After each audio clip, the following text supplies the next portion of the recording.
bien, buenas tardes, buenas y calurosas tardes. Muchísimas gracias por vuestra asistencia. Muchísimas gracias a Uría, primero por su hospitalidad en estas magníficas instalaciones y fresquísimas instalaciones, una alegría. Entonces, pues quería comenzar por presentar a José, socio de mercantil de Uría, para presentar un poco qué es lo que hacen como anfitrión y como pues, un despacho muy relevante en nuestro ecosistema de innovación y emprendimiento. Por favor. Bueno, bienvenidos a todos. Muchas gracias por venir, muchas gracias por acompañarnos, muchas gracias también a Faraday por permitirnos participar hoy en esta mesa redonda. También a los compañeros que participarán, pues tanto a Julio como a Gonzalo. Bienvenidos. Bueno, simplemente lo que quería hacer es una pequeña presentación del despacho y cuál es también la relación que tiene el despacho con el mundo de las startups y con el mundo de las empresas de tecnología, ¿no? Entonces, bueno, para ir pasando la presentación... perfecto. Bueno, pues tenemos que Uría es un despacho en el que venimos apostando ya desde hace más de 70 años en la innovación. La innovación para poder encontrar siempre soluciones y estructuras novedosas para dar respuesta a la complejidad de planteamientos que nos llegan de nuestros clientes, buscando siempre una solución y buscando siempre un resultado positivo para los problemas jurídicos que nos van planteando. Siempre tenemos una vocación de servicio y de ayudar al cliente en la búsqueda de estas soluciones y para ello pues, siempre tratamos de conocer una realidad empresarial en la que ellos desarrollan pues, sus negocios y sus actividades. Tratamos, evidentemente, como todos los despachos, de establecer unas relaciones duraderas que se basan en la honestidad. Es un despacho ya multidisciplinar, como sabéis, pues tratamos de dar servicio en todas las áreas del derecho. Tenemos para ello más de 600 abogados, una presencia en más de 10 países, 14 oficinas propias, más de 130 socios, bastantes más de 600 abogados y bueno, estos abogados son de más de 24 nacionalidades.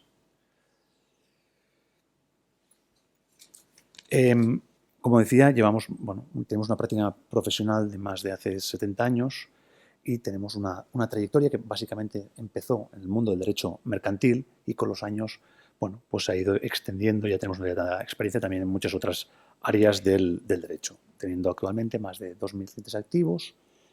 Nuestra clientela es básicamente nacional e internacional. No podemos decir ya que somos un despacho nacional, somos un despacho internacional con destaca una muy fuerte presencia en Latinoamérica y trabajamos con las principales empresas de España, de Europa y de Portugal, que son los dos países donde tenemos más presencia. Nos han destacado pues por varios premios. Aquí destacaría por ser una firma innovadora en la prestación de servicios, en los medios tecnológicos también que utilizamos a la hora de prestar servicios a nuestros clientes, utilizando plataformas que permiten relacionarnos con ellos. Y uno de los aspectos que nos destacan es el aspecto académico. Siempre hemos tenido una fuerte involucración con la universidad, con la docencia, con la formación tanto interna como externa. Todos los abogados, desde que entran hasta que son socios, los socios incluso que ya tienen más experiencia, pues también reciben formación y también la imparten.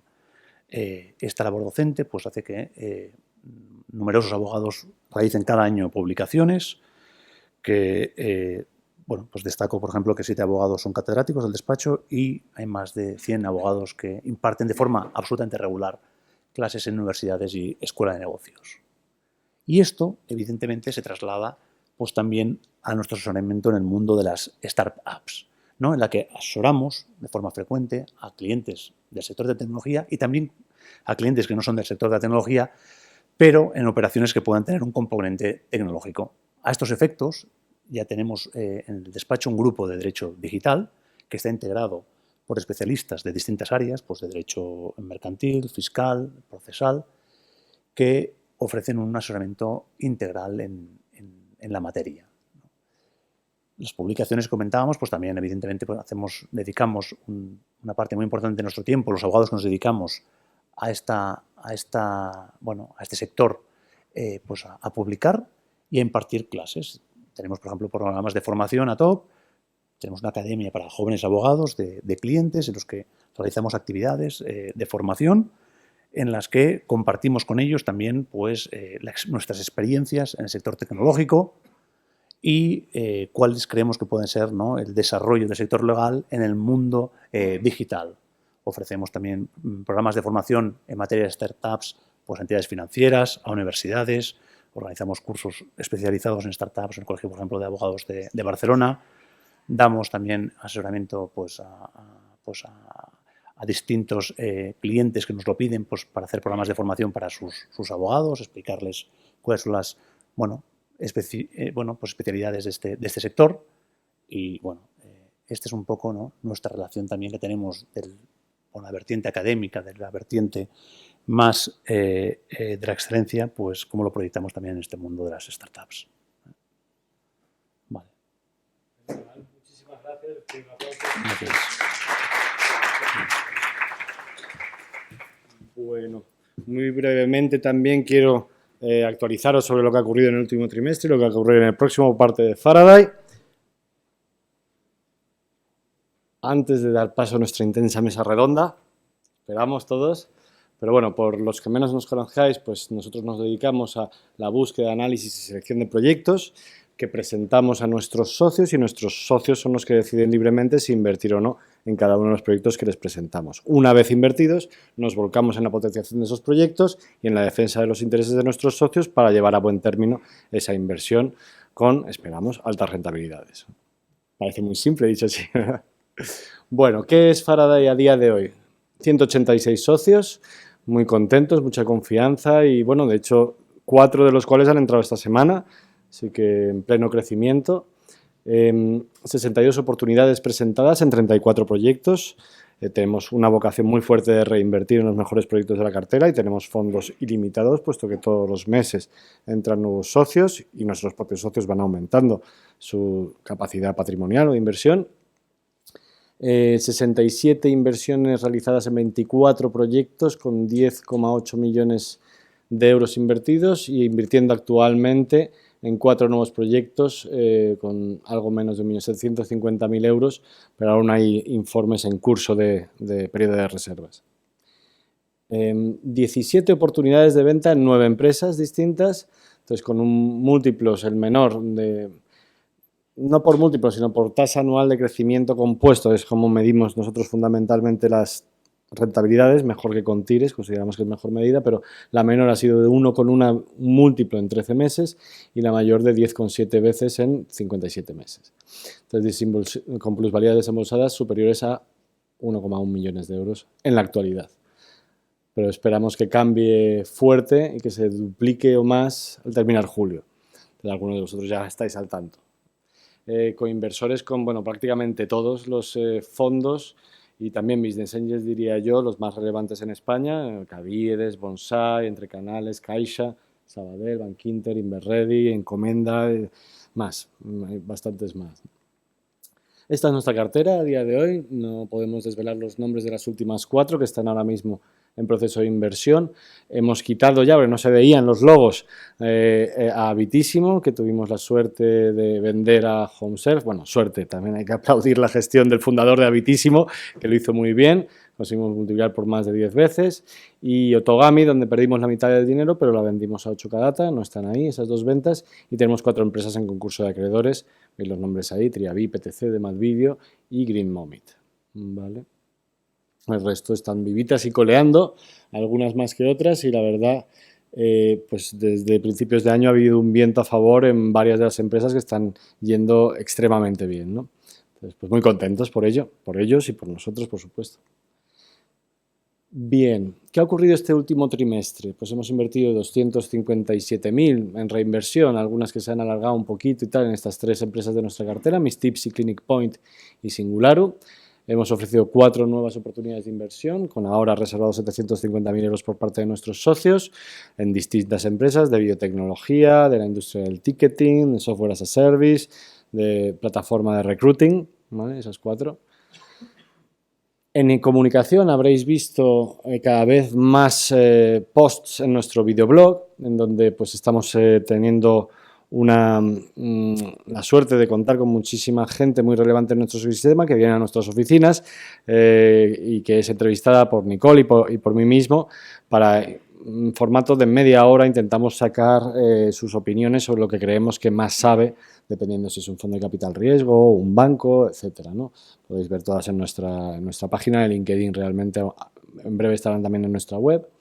¿Vale? En breve también vamos a dar una serie de pequeñas píldoras formativas entre Jaime y yo mismo, realmente, sobre bueno, pues temas quizás más técnicos a la hora de valorar una empresa o de revisar sus métricas, etcétera, cosas que puedan ser útiles. Pues sabemos que hay muchos de nuestros socios que también son business angel y que se atreven a pelo, ¿no?, a entrar en algunas empresas incluso más incipientes que en lo que nosotros invertimos, entonces algunos también nos han pedido ese tipo de formación, ya tenían nuestro taller, pero nuestro taller es que habéis vivido hace poco en Caser, ¿no?, es presencial y duro, entonces lo que queremos hacer pequeñas píldoras en lo más útil de eso para aquellos que están tomando riesgo en fases muy tempranas, estará abierto. ¿Vale? También, gracias a Nicole, tenemos esta iniciativa de los Activities and Opportunities Update. Cada 15 días a nuestros socios reciben las próximas actividades, eventos trimestrales, after work, etcétera, el youth, que ahora comentaremos, pero también las oportunidades en curso de inversión, por si ahora mismo hay unas cuantas, entonces si han perdido algún email y tal, ven todas las que están aún abiertas y eso nos permite minimizar los odiosos correos, ¿no? Todos tenemos un volumen de correos, pues bueno, ¿qué se va a decir? Entonces, pues con esto permitimos ahorrar un tanto de comunicaciones que enviamos a nuestros socios por email, ¿no? Luego el Faraday Youth, con bastante éxito, unos cuantos hijos de nuestros socios, ¿no?, que ya están en época universitaria o primeros años de carrera profesional. Esto fue iniciativa de uno de nuestros socios también aquí presente, ¿vale?, que nos dijo, ¿y por qué no se conocen entre ellos? Porque yo les intento trasladar este amor por la innovación empresarial y el emprendimiento y tal, pero que puedan conocer a otros hijos de socios de Faraday y hacer amistades, los que estén en Madrid y tal, igual.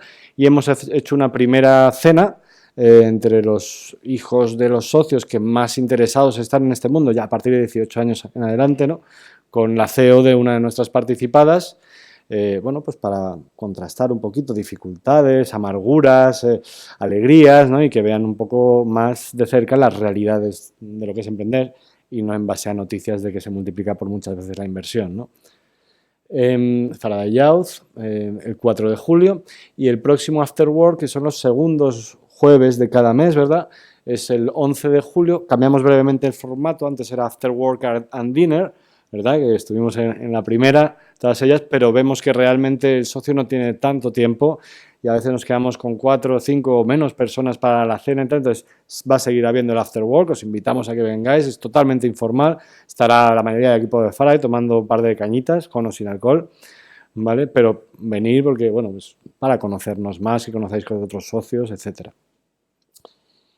Y en cuanto a este próximo trimestre que entra, pues vamos a lanzar, no están lanzadas aún 2 reinversiones en proyectos que van muy bien de la cartera, más 2 o 3 nuevos proyectos. Espero que, bueno, no os vais a poder aburrir en verano, ¿no? Si estáis en la playita, pues tendréis informes para leer con el café, ¿no?, proyectos realmente originales e interesantes, si no, no los ofreceríamos.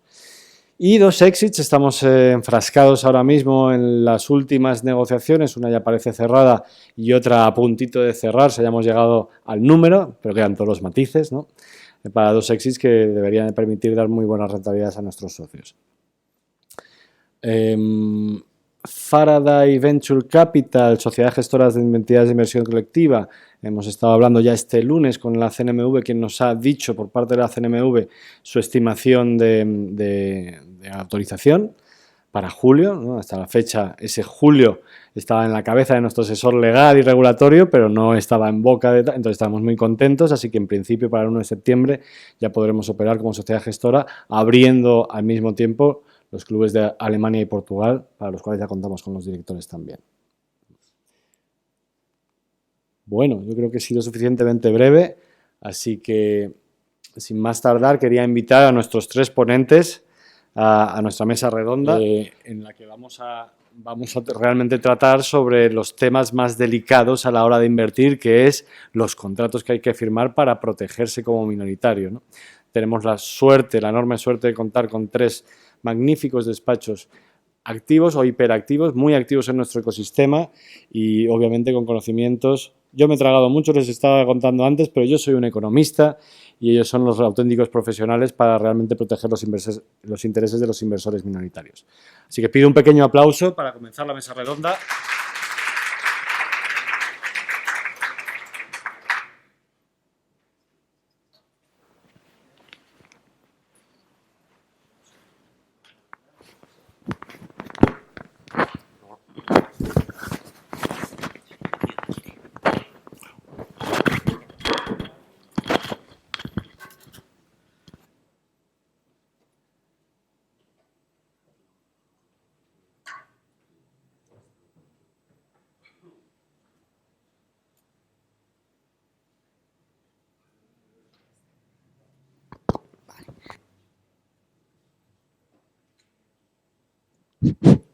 Vale. Bueno, normalmente guardamos un espacio para los últimos 15-20 minutos. Se me oye bien, de todas maneras, ¿no? Pero bueno, funciona. Vale. Para que los asistentes puedan hacer una serie de preguntas, lo que les ha surgido. Sin embargo, como aquí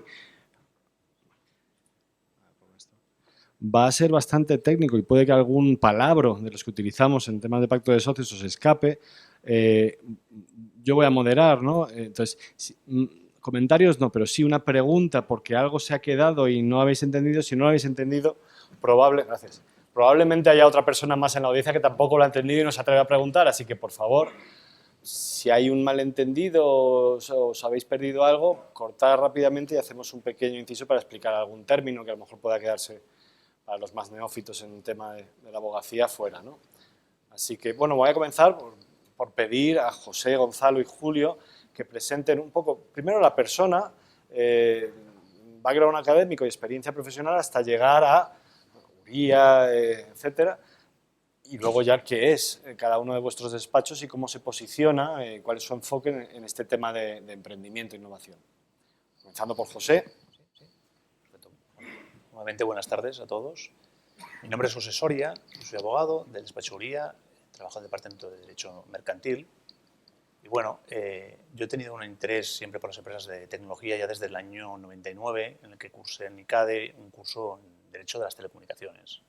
En el momento que todavía las telecomunicaciones pues, era un sector regulado, empezaban los anuncios de retelevisión, aquel de la cabina, y bueno, la verdad que vi que por allá podía tener también un nicho para encontrar trabajo.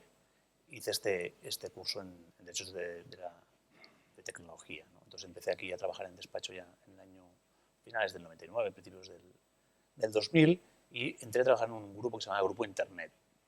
Más que nada, cuando empecé a trabajar aquí, pues empezábamos a hacer, todos los operadores estaban desplegando las redes de fibra óptica por España, había también los operadores de cable, y enseguida ya nos enganchó el reventón del .com.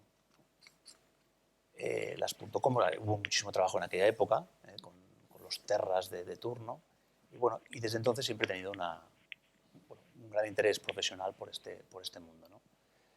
Desde el despacho, como antes hacía la presentación, pues siempre hemos mostrado un interés por prestar asesoramiento a aquellos clientes que tenemos que se transforman su negocio también en digital, pues en acompañarles en ese proceso de transformación y también con pues nuevos proyectos que entran, tanto desde el lado, sobre todo del inversor, pero también a veces desde el lado del emprendedor.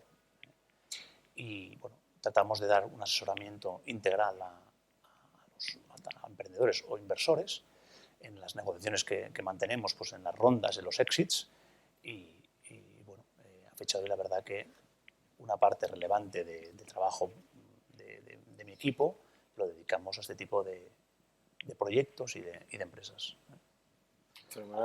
Y por último, bueno, creamos, como decíamos antes, un grupo de derecho digital, que hay representantes en todas las oficinas del despacho, para tratar de compartir experiencias, para compartir formación, hacemos formaciones pues semanales sobre asuntos de la materia, y para tener realmente, pues nunca perder esa vertiente académica que trasladamos luego a la hora de preparar pues los contratos y demás documentos en los que desarrollamos nuestro conocimiento y nuestro trabajo. Bueno, Gonzalo. Sí. Bueno, pues yo salí de la carrera, hice ICADE de Derecho y Diplomatura en Empresariales y cogiendo carril, pues tampoco es que fuese una inquietud apasionante en ese momento, pero hice varios procesos, sobre todo en despachos. Empecé a trabajar en Gómez Acebo y Pombo, al principio en departamento de financiero y luego enseguida, entonces los juniors hacíamos rotaciones y seguí en el departamento de mercantil. Esto lo cuento porque sí que es relevante. En el departamento de mercantil empecé a trabajar sobre todo con un socio que por entonces llevaba muchas operaciones de sector digital, de Internet. Os recuerdo haber participado en Twenty, en Job and Talent, en Idealista, que por entonces ya empezaba todo ese movimiento, ¿no? Entonces esa parte profesional, vamos, me iba a la marcha de operaciones mercantil, estaba contento en ese sentido, estaba muy contento también con el sector y luego tras una pequeña crisis profesional de decir, hago la carrera de socio aquí dentro, no lo hago, estoy contento, no estoy contento, pasé esa crisis profesional, estaba más o menos contento, pero quise probar otra cosa. Vi una oferta, después de hablar con distinta gente, vi una oferta por Twitter en una startup para hacer una cosa totalmente distinta, o sea que, bueno, hice ese proceso. Esto no era exactamente una startup, era una pequeña consultora que internacionalizaba proyectos de base tecnológica españoles a Silicon Valley. Y a mí me querían para un proyecto digital en un banco, siendo yo abogado, no siendo consultor ni ingeniero, pero bueno, tenían un pico de trabajo muy grande. Entré ahí, participé en ese proyecto, pero luego ahí no tenía mucho más recorrido y yo ya tenía el run de, oye, yo sé hacer contratos, me gusta esto y donde tengo contactos es inversores y clientes un poco del sector digital.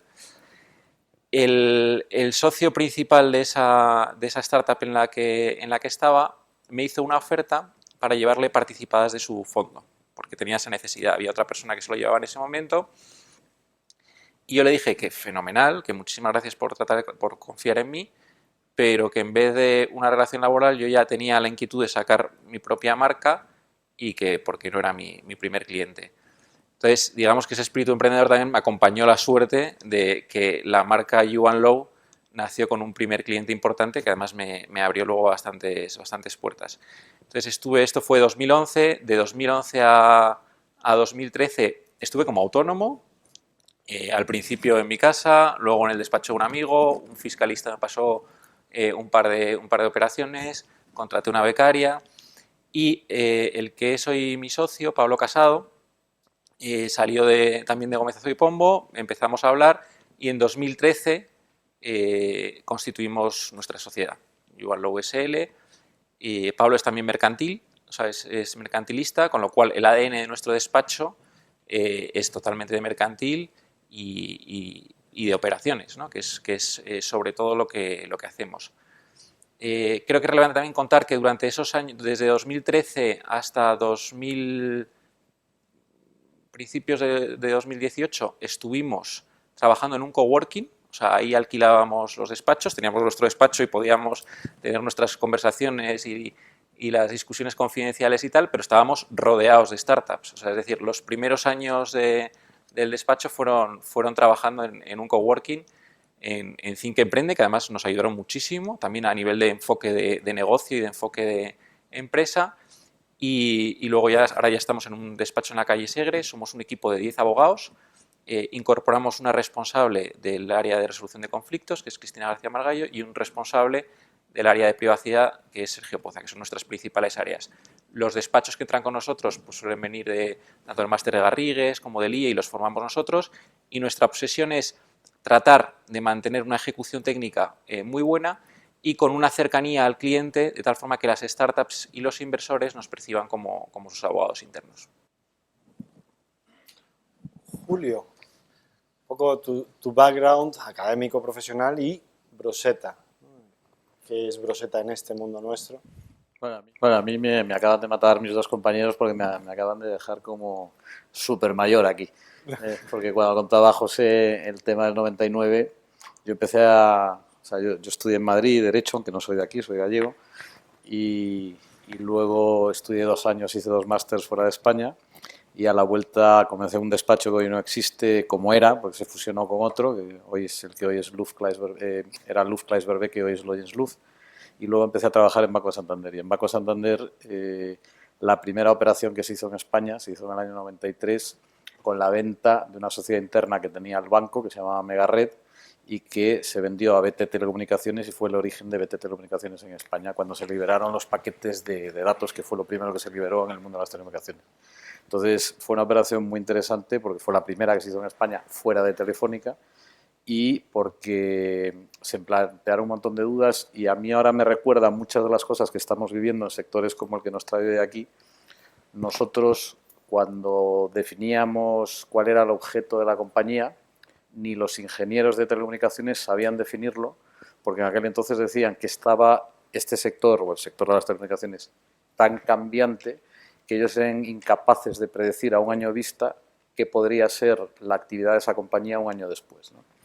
El banco estuvo metido en todo eso, yo estuve en todas las operaciones de todo lo que es hoy el mundo de las telecomunicaciones en España, ya con alguna salvedad como Yastel, MásMóvil y todo eso, pero las tres primeras, tanto lo que hoy se llama Vodafone, que a mí me sigue costando llamarlo Vodafone porque eso comenzó como Airtel y hubo un problema de marca ahí que podemos luego traerlo a lo que vamos a hablar más tarde, muy curioso. Lo que hoy es Orange, que en su momento fue France Telecom, en fin, todas las tres primeras licencias de móvil y todo lo que surgió a partir de ahí, ¿no? Luego dejé el banco para constituir un despacho inglés en España, que en aquel entonces se llamaba SJ Berwin y que luego se fusionó con un despacho chino y se llama King, o chino y australiano, y se llama King Wood Mallison. Luego fundé mi propio despacho que fusioné con un despacho catalán y luego me incorporé a Broset va a ser en septiembre 10 años. Cuando veía la primera diapositiva de José, pues todo lo que decían ahí es lo que queremos ser nosotros, pues excelencia, cercanía al cliente, partnership con el cliente, trabajo a largo plazo, etcétera, etcétera. Cuando ya nos vamos a los números de Uría, nosotros estamos en otros y somos bastante más modestos, tenemos 3 oficinas, no 14, somos 30 socios, no 150 o 100 no sé cuántos, somos 130, 140 abogados, no más de 600.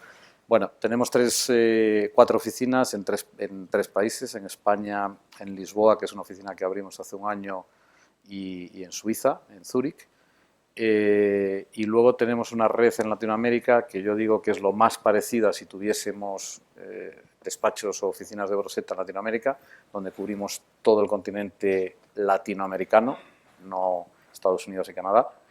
Y nosotros tenemos varios grupos multidisciplinares, uno de ellos es el que trabaja en el sector tecnológico, y ahí lo que nosotros pretendemos hacer es lo que algunos de nuestros clientes en el sector de salud nos dicen, ¿no? Que es tratar, en este caso no al enfermo, sino al emprendedor, de una manera global. Entonces, en vez de ver una operación, pues los de fiscal ven lo suyo, y los de mercantil vemos lo nuestro, y los de procesal, si hay un lío, ven lo suyo, lo tratamos de manera conjunta, con independencia que cada especialista luego entre en su área, pero que sepamos todos o tengamos una idea bastante general de ese cliente para saber en todo momento, bueno, dónde estamos y hacia dónde podemos ir, ¿no?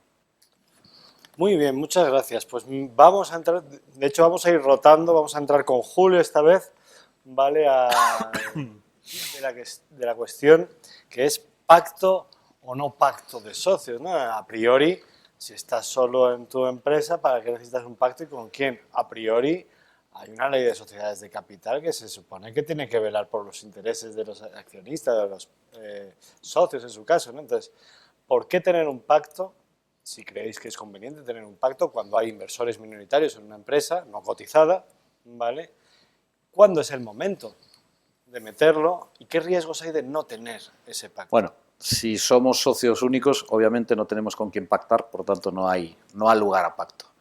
Si tenemos socios minoritarios, puede que no haya necesidad de un pacto porque al final por la propia ley de sociedades de capital pues yo puedo tomar todas las decisiones con la mayoría que yo tengo y por tanto puede que no necesite ese pacto de socios. Con un pero. Pongámonos, si te parece, perdón por la pregunta, pero, en la piel del inversor minoritario, ¿no? Vale. Entonces, ahí va ahora, tanto el minoritario como el mayoritario. Y decía que con un pero, el pero es que, sobre todo si o hay un grupo mayoritario y un grupo minoritario, obviamente los intereses son distintos, porque uno tiene un posicionamiento y probablemente tenga una visión una visión o unos objetivos en su inversión en la compañía muy distintos del minoritario. Entonces, hay situaciones en las que siempre, cuando hay una potencial venta de parte del accionario de la compañía o de la totalidad del accionario de la compañía, y empezamos a entrar en cláusulas que para los que nos dedicamos a esto son muy comunes, pero a lo mejor los que no se dedican no son tan comunes, un tagalón, un dragalón, es decir, el derecho que tengo yo como minoritario, en el caso de un tagalón, de si le hace una oferta a un mayoritario, de poder vender... acompañamiento para los exactamente, de poder vender en las mismas condiciones el mismo porcentaje que ese mayoritario, o del mayoritario, el dragalón, el de arrastre, que es, oye, si a mí me hacen una oferta por el 100% de la compañía, que yo te pueda obligar a ti a vender tu parte, en las mismas condiciones, al mismo precio, etcétera, etcétera, ¿no? Entonces, yo creo... hacer un inciso ahí para los más neófitos, ¿no? El derecho de acompañamiento, tal y como perfectamente lo ha explicado, ¿vale? Es para poder, pues que el emprendedor, por ejemplo, en este contexto, que el emprendedor no venda su 70% y tú que te quedes con 30% sin poder hacer nada y con un industrial que a lo mejor no tal. El de arrastre, sin embargo, a ver, yo y mis otros 3 amigos minoritarios estamos de acuerdo en vender, el emprendedor está de acuerdo en vender, pero hay otro pequeño minoritario que no quiere y todos estamos de acuerdo y el pequeño minoritario saca una buena rentabilidad, sin embargo nos puede bloquear porque es un socio más y no hemos firmado ningún pacto de socios. El peligro de no poder arrastrar a ese minoritario díscolo, ¿no? Perdón. Habiendo dicho eso, yo creo que si hay más de un socio, debería haber un pacto de socios, siempre. En función de las mayorías puede haber un pacto muy simple donde tengamos simplemente una regulación, por dar 3 ejemplos, de transmisión de acciones y de derecho de arrastre o de acompañamiento y a lo mejor poco más. Y si ya el accionariado es de otro tipo, pues probablemente tengamos que entrar en otro tipo de cláusulas, pues tipo gobierno de la sociedad o quién nombra al director financiero o a esto, al otro, al demás. En fin, ya la complejidad puede ser mucho mayor, pero por irme a una línea a tu pregunta, insisto, yo sería partidario que siempre haya un pacto en cuanto hay más de un accionista o socio, y los puede haber muy sencillitos y ya a la medida que se complique el accionariado, bueno, o del tipo de compañía y de accionariado, pues podríamos ir a pactos más complicados o más omnicomprensivos. ¿Qué otros peligros ves tú, que no hayamos comentado de acompañamiento de arrastre, Gonzalo, de no tener pacto? Todos estamos de acuerdo en que hay que tener un pacto. Yo firmaría pacto casi siempre. O sea, la ley de sociedades de capital es poco flexible, al final nos salimos de ese ordenamiento interno y el pacto parasocial nos sirve ese matrix para regular situaciones que nos preocupan o situaciones potenciales en las que no puede haber un acuerdo y pueden salir perjudicados o los socios o la sociedad. Primer término interesante para los que... Acuerdo parasocial. Claro, fuera los estatutos al final es como el catecismo, las normas internas y la ley de sociedades de capital para determinadas cosas no es flexible. Entonces nos vamos más al derecho de contratos, a código civil, código de comercio y ahí podemos pactar cualquier cosa. O sea, prácticamente no hay límites, o sea, de la ley, la buena fe, o sea, no. Entonces, yo no soy nada fan de pactos muy gordos o que regulen cosas que no tienen sentido, entonces hay que ir a lo concreto. Lo concreto, como decía Julio, es, oye, si hay una oferta por más del 50% de la compañía, ¿cómo nos ponemos de acuerdo? Es verdad que en esas etapas iniciales, pero un dracalón y un tacalón nunca hace daño en ese sentido, ¿no? En startups, ojo, estamos hablando de emprendedores, ¿no? Y de estabilidad del proyecto, ¿no? Cláusulas de permanencia o un lock-up de no vender participaciones y luego temas muy básicos que te ayuden a protegerte, como la no competencia de los socios, una cláusula de no competencia la metes en el pacto de socios. Cuando habla de permanencia, estamos hablando de permanencia del equipo promotor, que no se vaya ese equipo promotor en el que al fin y al cabo has invertido, es lo realmente que hay, sí, ¿no? pero que incluso es sano a veces entre fundadores, a veces, o sea que es que depende también, ¿no? De si está entrando ya el inversor, no está entrando el inversor. A nosotros también en fases más iniciales nos llegan proyectos muy típicos de 3 socios fundadores que se han conocido, que van adelante con el proyecto y que están los 3 al 33,33%, ¿no? O sea, ¿cómo regulas una desavenencia? Porque luego resulta que hay 2 que están más enganchados al proyecto y otro que no, y que se tiene que ir de repente a México, pero dice que no quiere vender sus participaciones, ¿no? Pues ahí el adelantarte, regular unas opciones de compra o lo que sea, es decir, aunque sean muy sencillos, siempre es muy bueno que haya un pacto de socios en cuanto se constituye la sociedad y prácticamente hay más de un socio. No tanto en el tema de mayorías, que eso ya prácticamente está despejado y ya entraremos en mayorías reforzadas cuando se va profesionalizando la inversión, pero sí en evento de liquidez, en no competencia y probablemente en permanencia o en desvinculación de alguno de los emprendedores. Ahí ya un primer aspecto que ha sacado a la luz Gonzalo, yo creo que interesante, muchas veces nos ponemos en la piel de, bueno, emprendedores versus inversores, no, es que entre los emprendedores en sí también puede haber conflicto y muchas veces eso no se regula bien, como por ejemplo un trío, en el cual pues uno dice, no, yo me quedo con mi 33,33, pero me piro a ganar el triple de salario en otro país y no hay nada que regule esto, así que esos 33,33 son míos, lo siguen siendo. Y eso pues claro que genera fricción. Eso es. No solamente dos lados de la mesa es redonda. Un trío siempre es complicado. ¿Eh? Un trío siempre es complicado. Y luego Yo hay... Sí. perdón, termino. Sí, Julio. Has mencionado una cosa, a ver, una realidad que nosotros tres seguro siempre hemos visto muchas veces, es que cuando hablamos de emprendedores hay muchas de estas operaciones que se inician cuando la gente a lo mejor está estudiando en la universidad o está estudiando un máster.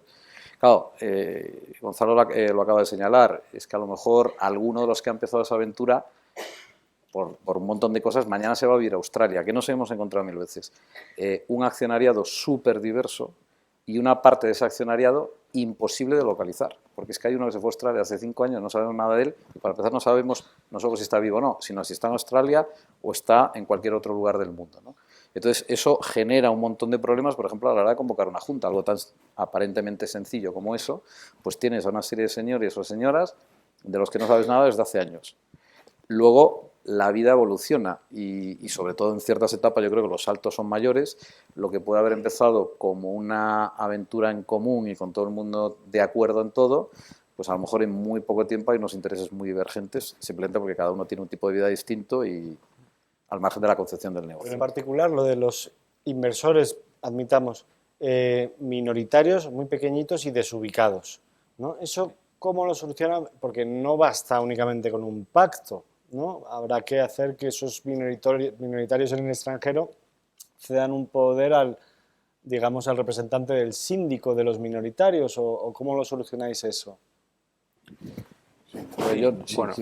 Si quieres, José, por no monopolizar, José. lo Ahora hablamos. vamos a entrar a... Sí. Bueno, en estos casos se suele dar un poder, correcto, a uno de los... Ahí se suele nombrar un representante. Aquí está, hay que ver qué facultades se dan, ¿no?, de representación, es decir, se da para todos los derechos políticos, también económicos, solo es un poder para derechos políticos. Esto es lo que hay que ver, ¿no? En juntas, luego, claro, aquí en estatutos es muy importante también que se prevea la posibilidad de participar de forma telemática, es decir, a través del teléfono. Si lo prevéis estatutariamente, se puede hacer perfectamente. El tema es que muchos estatutos no están. Entonces aquí, evidentemente, cualquiera de los tres y cualquier compañero diría que pacto siempre, siempre. No hay ningún escenario, o me cuesta mucho entender que no se puede recomendar que haya un pacto de socios. Y para ello también, lo que es, y para mí prácticamente igual de importante, son las prestaciones accesorias. Es decir, es la obligación de hacer, ¿vale? Porque si no te puedes encontrar en situaciones en las que hay unos socios que tienen pacto de socios y hay otros que no tienen pacto, ¿vale? Entonces, al final se genera una situación caótica que la hemos vivido. Para ello, lo que se suele hacer es establecer una obligación de hacer. Tú, para poder ser socio, es obligatorio que firmes el pacto y eso se refleja en estatutos a través de una prestación accesoria. ¿La prestación accesoria cuál es? Pues lo que decíamos, que únicamente adquieres esa condición si lo firmas. Si no lo firmas, no eres socio. La prestación accesoria es algo que utilizamos muchísimo en estas fases. Por ejemplo, antes cuando se hablaba de, oye, ¿qué pasa? Lo que decíais, ¿no? Estos tres amigos del bar de la universidad que se habían juntado y luego uno le apetece una oferta, se queda al 33, el otro al cabo de 2 años se cansa y sigue solo uno, entra a un capital. Bueno, es una situación muy injusta, ¿no? Entonces, también creemos que es muy legítimo estos proyectos en los que básicamente, y sobre todo al principio, se compran dos cosas, que es capital humano y know-how. Básicamente es lo que se compra en estas compañías. Tú compras una tecnología y a unas personas. Entonces, si esta persona deja de estar, no tiene ningún sentido que continúe, en principio, accionariamente en el proyecto. Y eso, realmente, ese mecanismo de salida, si no lo tienes bien regulado, es muy difícil de implementar, porque tú puedes decir, oye, vete, un drag, sí, pero la implementación de un drag o algo así, en la práctica, es inviable. Entonces hay que mirar mecanismos automáticos. Y por eso nosotros trabajamos mucho con figuras como la de la prestación accesoria de la prestación de servicio. Tú eres socio en la medida que prestes servicios. Si dejas de prestar servicios, dejas de ser socio, porque es una causa de exclusión. Es decir, tienes esa obligación asociada.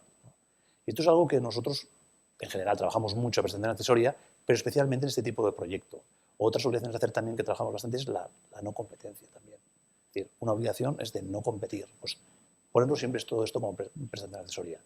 Y siempre, siempre, siempre nosotros tratamos de que la mayor parte del contenido del pacto de socios tenga un reflejo estatutario. Nunca, nunca, nunca lo que hacemos es tener un pacto de socios que va por un lado y unos estatutos que van por otro. Claro. Entonces, Eso surgió el otro día. No porque una parte del pacto de socios no se pueda inscribir en estatutos, significa que no sea válida. No. No. Tiene una duda en Inscribir todo lo que se puede escribir. Exacto. pero inscribamos todo porque Todo lo que directamente se es pueda, oponible. todo lo que se y- puede. Claro, así Claro, sí. eso Eso es ser oponible. una doble realidad. Es decir, ¿cuál es la implicación práctica si tenemos un pacto de socios que es totalmente legal y que hemos pactado algo, como decía antes Gonzalo, que está dentro de la libre voluntad de las partes, ¿no? Pues que lo que está en el registro mercantil se puede celebrar una junta, se puede celebrar un consejo, se puede adoptar una decisión de acuerdo a lo que prevén los estatutos, contraria al pacto de socios, pero de acuerdo a lo que prevén los estatutos. El registrador, si es el acuerdo que se adopta es de los que tiene acceso al registro mercantil, lo va a inscribir porque está adoptado conforme a la ley, conforme a los estatutos de la sociedad, que son la ley de la sociedad. Sin embargo, tenemos un pacto de socios que dice otra cosa. Entonces, lo que nos va a producir es una doble realidad en la sociedad, que es que aunque impugnemos ese acuerdo en base al pacto de socios, y lo podremos hacer, y eventualmente podremos obtener una sentencia que nos dé la razón, hasta que eso ocurra, salvo que nos otorguen una cautelar, que no suele ser fácil, la vida de la sociedad sigue su curso y esa decisión está, insisto, de acuerdo a los estatutos y a la ley, válidamente adoptada, y hay decisiones cuya reversión es muy difícil, porque ya se han producido una serie de hechos que no se pueden volver atrás. ¿Soluciona algo el elevar a público ese pacto de socios? Puede mitigar, sí, te puede mitigar, pero los efectos de la elevación a público, yo creo que va más en el sentido de lo que decía José, o sea, va más en el sentido de la ejecutabilidad. Entonces, la ejecutabilidad lo haces primero vía estatutos todo lo que puedas meter, las prestaciones accesorias te ayudan muchísimo, y para el de la Calón también lo puedes meter como prestación accesoria. O sea, todo lo que te puedas llevar a estatutos en ese sentido es lo mejor que hay. Yo he visto, por ejemplo, muchas opciones de compra. No, lo voy a dejar puesto ya todo el rato porque si no... hablaba bueno, de la ejecutabilidad, todo lo que te puedas llevar a estatutos como prestación accesoria mejor, y por decirlo menos técnicamente, o sea, hay determinadas cosas, a nosotros nos llegan muchos contratos, por ejemplo, en el propio pacto de socios, una opción de compra que no está elevada a público. Ojo, o sea, cuidado con eso, ¿no? Si hay una opción de compra, lo lógico es que se eleve a público la opción de compra y que se otorgue un poder asociado a esa opción de compra, ¿no? Eso entrando en el debate un poco de lo que comentaba José.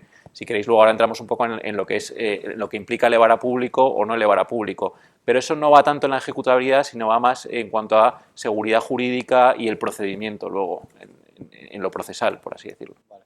Vamos a entrar con José en particular, pero antes, por lo que he podido entender y por mi pequeño conocimiento, ¿no?, lo que se recomienda aquí en base a los minoritarios desubicados, que eso es muy común, en particular en startups y en particular en startups que han recibido financiación por parte de crowdfunding, ¿vale?, que no son ni mejores ni peores, porque el futuro nadie lo conoce, pero el hecho es que tienen muchos accionistas, ¿no? Entonces se mezcla en lo que es el pacto de socios la denominación del síndico, ¿no?, quien hace parte de esa sindicación, pero es necesario ese poder notarial por detrás que te permita al director del síndico, al representante de las personas, los inversores sindicados, poder actuar en su nombre en el futuro, ¿no?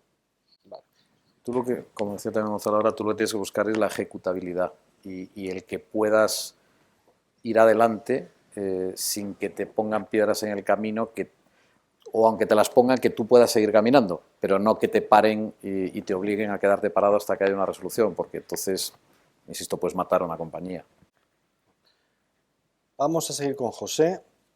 Y bueno, yo creo que vemos todos directamente que hay que haber pacto, pero tiene que haber pacto, pero ¿cuáles serían la cláusula, las dos cláusulas, obviamente muchas, ¿no? Pero que tú consideras que más controversia generan a la hora de negociar, en particular entre emprendedores e inversores, no entre emprendedores entre sí, sino cuando nos ponemos de los lados opuestos en la mesa antes de invertir, ¿cuáles son el par de cláusulas que tú crees generan más controversia? Yo creo también de cada estadio, ¿no? En que se encuentra la empresa, ¿no? Yo creo que en general, en todos los, sea la fase, sea A, B o C o D, yo creo que siempre hay un problema a la hora de tratar de atar al emprendedor, es decir, normalmente el inversor. Permanencia. Sí, lo quiere atar. Es decir, la permanencia y la salida, ¿no? Es decir, uno, la permanencia. ¿Qué sería mercado de permanencia? ¿Qué número de años es razonable que...? Bueno, a ver, en principio lo que suele ser, a menor experiencia, son 3, 4 años, asegurar la permanencia de esos casos. Y si no está, pues regular qué pasa, ¿no? Esto genera mucha controversia. Uno, los escenarios de good liver, de bad liver, es decir, salidas, esto genera mucha tensión. ¿Cómo se determina un bad liver? Good liver y bad liver, perdona el inciso, sí. ¿no? Pero claro, no es lo mismo que el chico se quiere ir a México porque gana el triple a los 6 meses de estar, que a los 2, 3 años, habiendo hecho mucho por la startup, le atropellan en autobús. Es muy distinto. No es culpa suya que le haya atropellado el autobús y no ha querido dejar el proyecto. Se le ha de forzar a vender y ¿a qué descuento? ¿Por qué descuento? Exacto. Esto es lo que genera una enorme controversia y luego cómo se determina también que es bad liver, es decir, que ha tenido una actuación reprochable, ¿no? Es decir, es simplemente una sentencia de primera instancia o realmente hay que esperar al final, porque si hay que esperar al final hasta que sea firme, ya pueden pasar muchos años. Aquí hay una discusión enorme. El inversor querrá que sea en primera instancia o fijar un procedimiento ad hoc para ello, y el otro querrá que sea cuando haya adquirido firmeza, y esto puede pasar varios años, ¿no? Entonces, yo creo que estas cláusulas en cualquier fase, en cualquier estadio, generan una enorme tensión. Y luego, bueno, hay muchas otras cláusulas que generan pues, conflictividad, pues, por ejemplo, en el tema de materias reservadas, es decir, cuándo tienes un derecho a veto en función de la participación. O sea, si tienes un paquete del 10%, es normal que tengas vetos, o ya cuando ya tienes un paquete más elevado, pues sí que es más razonable tener determinados vetos, ¿no? Entonces, quizás también las materias reservadas generan mucha controversia y, bueno. Eso serían una serie de decisiones a adoptar en la compañía, como pueden ser, por ejemplo, trasladar la sede social a otro país, como puede ser coger deuda de más de cierto importe que aumenta el riesgo de la empresa, sobre la que los inversores pedimos, a veces nominalmente, a veces una mayoría de los inversores, eso depende del pacto y del número de inversores que hay, que no se aprueben sin nuestro consentimiento. Eso es una materia reservada. Así es. Y luego, bueno, hay las típicas cláusulas que también plantean. En ocasiones, si estás en una fase, hay pocos socios y viene un inversor extranjero, en ocasiones hemos visto que quieren imponer su legislación y su jurisdicción. Muchas veces el emprendedor tiene una necesidad de que se inyecte fondos en la compañía y no le da demasiada importancia a este hecho. Pero el hecho de someterte a una normativa, por decir algo, del estado de Delaware y a los tribunales de Nueva York, esto puede implicar unos problemas luego en el futuro enormes, porque al final te quita la posibilidad de defenderte de una forma razonable. Porque la lejanía que tienes, esos tribunales y el desconocimiento que tienes de ese derecho, ¿no? Y segundo, y no menos importante, por el coste que implica esa situación. Y esto lo hemos visto en ocasiones. Yo bastante de acuerdo. Profundizar un poco también en lo de good liver y bad liver, porque me parece muy interesante. Me parecen cláusulas muy sensibles porque al final el emprendedor lleva X años en el proyecto. La inversión no es un éxito en el proyecto, pero es un pico de tensión para él y está negociando ya las condiciones de su salida, ¿no? Ahí luego podríamos hablar de la liquidación preferente, pero en cuanto a sus condiciones de permanencia, salario, el good liver y el bad liver al final es que te van a recomprar tus participaciones de acuerdo a la relación que el emprendedor tenga con la sociedad. O sea, el emprendedor al final va a tener o un contrato de prestación de servicios, relación mercantil, o un contrato laboral. Entonces, cómo se regulen esos contratos y cómo se regule qué es good liver y qué es bad liver, es muy sensible en estas negociaciones, porque depende también un poco de nosotros que hemos asesorado a muchos emprendedores en ese sentido. Claro, desde el punto de vista del inversor yo creo que es más fácil, porque tú tienes unos criterios, sabes lo que te funciona, pero para el emprendedor a veces es más delicado. Y aquí hay que también, el lenguaje a veces juega malas pasadas, porque por ejemplo, un despido improcedente por parte de la sociedad al emprendedor, eso es un good liver, ¿no? Porque no es algo malo que ha hecho el emprendedor. Pero aquí en cuanto a abogados, el diablo está en los detalles, ¿no? Que lo ha dicho muy bien José. Claro, si tú pones en el contrato good liver, despido improcedente, pero no pones despido improcedente declarado judicialmente o la firmeza de la sentencia, es que eso te cambia totalmente un pleito, ¿no? Entonces, esos detalles son muy, muy importantes. Y luego, a mí la liquidación preferente me parece sensible en cuanto a entender el número. Si hay que hablar con el financiero, pues hablar con el financiero, ¿no? Es decir, entender cómo se queda esa ecuación y que el número esté bien hecho. Y en cuanto a las materias reservadas... la liquidación preferente sería otro que genera controversia. Sí, otro que genera controversia, que al final es, oye, el inversor se lleva primero ese dinero, pero ese dinero por 2, por 3, o cómo se calcula. Entonces, bueno, eso habría que verlo, y hay cosas más de mercado de acuerdo a la fase. Por aquellos más neófitos, es el inversor que pide liquidación preferente o que impone liquidación preferente en un pacto de socios significa un single dip, o sea, único moje, digamos, double dip o triple dip. Single dip sería que si yo te meto medio millón, aquí recupero yo mi medio millón antes de que nadie vuela nada. También yo soy el que más dinero ha metido en esta empresa, la mayor valoración hasta la fecha, ¿vale? Que tampoco es gratis, ¿vale? Pero eso es una liquidación preferente. Doble liquidación preferente es recupero 2 veces mi dinero antes de que... 3, pues, ¿vale? Y de las materias reservadas, yo hablo de las fases iniciales, ¿no? de inversión. Hay veces que vienen como listados grandísimos de materias reservadas, por ejemplo, para Junta, que a mí tampoco me dicen mucho. O sea, yo creo que un punto preocupante es el aumento de capital, la financiación de la sociedad. Entonces, si para aprobar un aumento de capital, que por ley de sociedades de capital es una mayoría cualificada de más del 50%, necesitas el voto del socio inversor, ahí sí que, desde el punto de vista del emprendedor, bueno, hay que negociar, o incluso también desde el punto de vista del inversor, ¿no? Que es de mercado. Entonces, vale, el emprendedor necesitará tu voto si es 2 veces, o sea, si es menor de 2 veces la inversión, o si es menor de mi entrada. O sea, el aumento de capital sí que es importante porque puede cortar la financiación de la compañía. Entonces, luego el resto de cosas, a nivel de junta, bueno, hay cosas, pero yo ahí me centraría sobre todo en el aumento de capital, principalmente. Vale, yo he estado de acuerdo con todo lo que han dicho, por decir algo más o algo distinto, y esta última me parece crucial, porque es que nosotros nos hemos visto en situaciones donde se puede bloquear una financiación necesaria para una compañía por haber un pacto mal redactado, donde hemos visto a mucha gente en un principio muy entusiasta diciendo no se hace ninguna ampliación de capital si no hay un acuerdo unánime, un acuerdo del 90%, del 80%, me da igual. Y luego llega la hora de la verdad y te das cuenta que estás atado de pies y manos. Pero por decir otras, a ver, no olvidemos que como cualquier negocio, estamos hablando de personas. Pensad, nosotros lo hemos visto sobre todo con los científicos. Pensad que cuando un señor o una señora tiene una idea y la desarrolla, la lleva, eso es una especie de hijo profesional. Y cuando tú le quieres quitar a ese hijo profesional a esa persona, normalmente esa persona se revuelve y con uñas y dientes. ¿Por qué? Porque hemos visto muchas veces que esa persona nadie discute, que es el promotor, que es el emprendedor, que es el que tuvo la idea original, que es incluso quien ha traído a la compañía hasta un momento dado, a lo mejor en ese momento dado esa persona no tiene la capacidad para llevar esa compañía más adelante.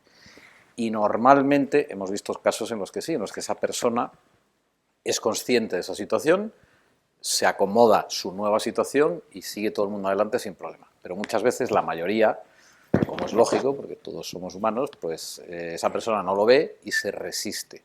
Y entonces no tener eso solventado ex ante, pues nos puede llevar y nosotros hemos visto compañías que se han acabado hundiendo por eso, porque ese señor o esa señora no ha querido soltar eso que inició y no han sabido llevarlo adelante, ¿no? Entonces yo creo que ese es otro tema muy importante. Luego, otra cosa que hemos visto que tiene mucha importancia, y tú antes mencionabas las .com, ahí hemos visto mucho de eso y mencionaste un caso que fue para mí paradigmático, fue el caso de Terra, las valoraciones. Es decir, no es lo mismo entrar en una compañía a una valoración cuando a lo mejor has entrado en un pico, sobre todo si esa compañía luego se va abajo durante un tiempo. Entonces, hay cláusulas que te permiten ecualizar, es decir, que tú acabes pagando por todas y cada una de tus participaciones un precio que es igual o equivalente al que menos haya pagado por sus participaciones y que corrige ese tipo Después de tu entrada. Después de tu entrada. Antidilución. Y Claro, claro, no es, a ver, no es exactamente una antidilución, aunque sí que tendría un efecto dilutivo, pero lo que es simplemente que tu coste de inversión por participación no sea muy superior al mío. Porque hemos entrado en momentos distintos y aunque hemos invertido en lo mismo, tú has entrado en horas altas y yo en horas bajas. Y eso a mí me ha permitido, a lo mejor si no hay cláusulas de este tipo, con una inversión mucho menor, tener tu porcentaje o mayor, insisto, salvo que tengamos cláusulas que corrijan este tipo de situaciones. Yo sí que tengo una anécdota en cuanto a valoraciones, que es los planes de incentivos, que eso nos ha pasado mucho, ¿no? El emprendedor tiene previsto hacer un plan de incentivos, o sea, un plan de incentivos al final se puede hacer stock options, nosotros ya la mayor parte, vamos... En acciones, un plan de incentivo en participaciones o en derechos económicos, phantom shares, participaciones fantasma, ¿no? Que no le das la participación como tal, sino que es un derecho económico que se devenga en un evento de liquidez. Entonces, eso afecta a los derechos económicos de los socios. Entonces, eso es muy importante en cuanto a la valoración, cómo se negocia, ¿no? Primero, si el emprendedor ya lo tiene aprobado o no lo tiene aprobado. Cuando esté negociando con el inversor, es una cosa que se tiene que comunicar. Y en cuanto a la valoración, ¿quién soporta la dilución de ese plan de incentivos, ¿no? ¿Qué es de mercado? ¿Cómo se negocia eso? Y nosotros ahí sí que tenemos una anécdota reciente, que es que la contraparte no había entendido bien lo que es fully diluted. Es decir, que ya se contabilizaba el plan de Phantom en la operación. Y ese malentendimiento, que se pudo corregir antes de que se cerrase la operación, era un importe de 150.000 euros, por no tener bien organizado el cap table y tener bien contabilizado el plan de Phantom Shares. Entonces, ese tipo de cosas es muy importante que nuestro cliente, que tanto los emprendedores como los inversores, que tengan ese número bien hecho y sobre todo que estén en la misma página hablando, porque hay veces que el emprendedor o el inversor se cree que la otra parte lo ha entendido y llegas a 2 días antes de la operación, estás cerrando ya los últimos números y resulta que de repente salta. Entonces, eso sí que me parece relevante. Fully diluted sería plenamente diluido. Yo quiero entrar en esta compañía, ponle 1,5 millones de euros de valoración pre-money, 1.350.000 euros de valoración pre-money, plenamente diluido, con 150.000 euros, me quedo el 10%. Me quedo el 10%.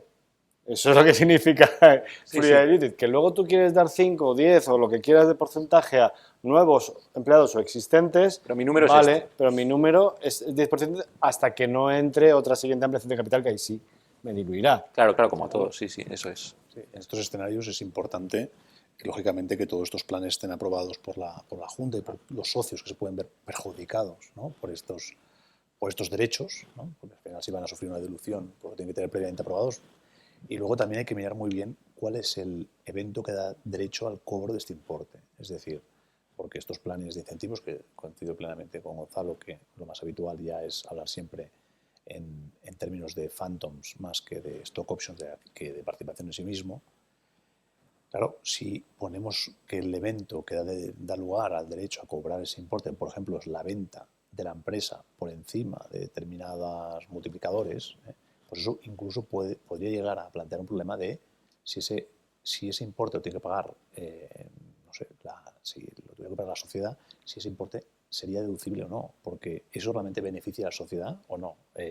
Bueno, aquí también hay unos temas fiscales muy importantes que estos planes obligatoriamente se tienen que diseñar por mercantilistas y fiscalistas. También es muy importante, ¿no? Porque muchas veces nos vemos que no están pesados desde un punto de vista fiscal y luego realmente las consecuencias del mismo pues son muy negativas fiscalmente para la empresa y o para el emprendedor, ¿no?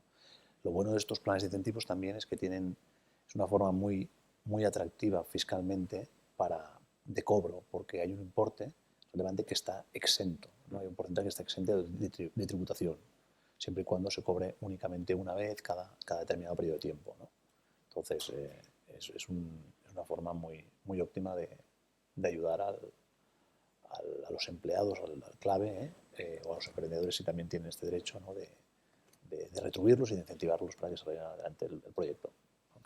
Fenomenal. José, vamos a seguir contigo. ¿Recomiendas hacer parte o no formar parte de un consejo de administración? Hablo de cara a un inversor privado individual o un pequeño fondo, tal, la figura del observador versus el consejero, ¿no? Aquí yo creo que no hay una respuesta única o absoluta. Yo creo que depende. Generalmente la gente, pues nos encontramos que a muchos inversores pues, enseguida piden, ¿no?, tener un puesto en el consejo de administración. O sea, el consejo de administración es el órgano de administración de una sociedad normalmente, ¿no?, sí, que está participando y que tiene una responsabilidad civil y penal. Correcto. Entonces, aquí por esto, si vas a tener una involucración en el día a día, si vas a estar realmente encima de la compañía, si te vas a leer los informes, si vas a realizar una actuación proactiva, si realmente tienes una participación, bueno, que tiene cierto peso, entonces la respuesta va a ser que sí. Sí que probablemente te interesará formar parte de la administración como mecanismo de control, ¿vale? Pero ha de ser una participación activa porque la responsabilidad es para todo el consejo de administración y si no tienes realmente esos conocimientos, esa capacidad de análisis de lo que realmente te están presentando, esa capacidad de entender lo que te están presentando, esa capacidad de proponer, esa capacidad de denunciar situaciones, pues yo creo que te lo tienes que pensar bastante antes de formar parte de una administración. Además, si eres inversor, tienes que ir con cuidado si formas parte de un consejo de administración, porque también está la figura del conflicto de interés. Tú, inversor, si designas a representantes en compañías competidoras, podrías entrar también en situaciones de conflicto de interés que no se puede descartar que también darían derecho a la exclusión del socio por vulnerar un deber de lealtad, es decir, por vulnerar situaciones que generan un conflicto de interés en la sociedad.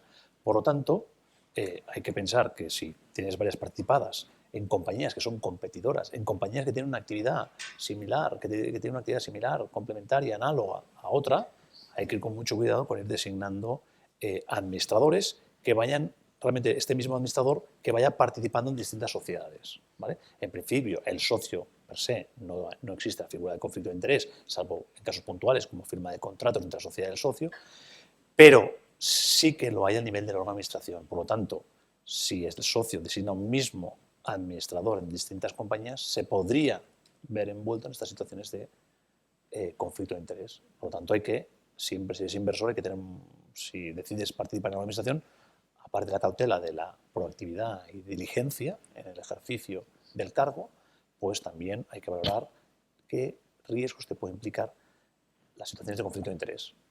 Y lo del observador, bueno, es una figura que da derecho de asistencia, pero no de voto. No hay un estatuto jurídico del observador, no hay unas reglas que digas, oye, observador significa ser esto y implican estos derechos, estas obligaciones. Convendría que estuviera regulado realmente el estatuto del observador, que no lo está a fecha de hoy, pero aquí únicamente hay que tener también una advertencia, que es una figura que tampoco es pacífica. Es una figura que te puede también pues, implicar riesgos y depende de tu actuación y puede implicar también situaciones que se considere que tienes el mismo papel que un administrador, que es la figura del administrador de hecho. Eso es. Entonces, claro, según qué papel tengas en el seno de las reuniones que se mantengan, pues puedes llegar a tener esta consideración y que tendrías la misma responsabilidad en ese caso que tendría un administrador de derecho. Y solo añadir una cosa, o sea, coincido totalmente con todo lo que ha dicho José. Como solución técnica, nosotros lo que hemos hecho con un fondo que no quería tener consejero nombrado, al final se ha nombrado un observador y determinadas materias muy concretas, tres materias, lo que hemos hecho es, se ha escrito estatutariamente que para esas materias se llevan a junta. Es decir, al final descargas en junta las materias que quieres controlar en el consejo, con lo cual eso está bien. Sí que es verdad que eso no te funciona si son muchas materias, si no haces a la sociedad operativa, porque el consejo tiene que ir funcionando. Pero en este caso, con esa mezcla de observador, que además va a ver cuándo se va a aprobar esas materias o no, y si son materias muy concretas y muy estratégicas, pues se convoca a la junta y ya se aprueba con esa mayoría cualificada. De nuevo de acuerdo, como no puede ser de otra manera.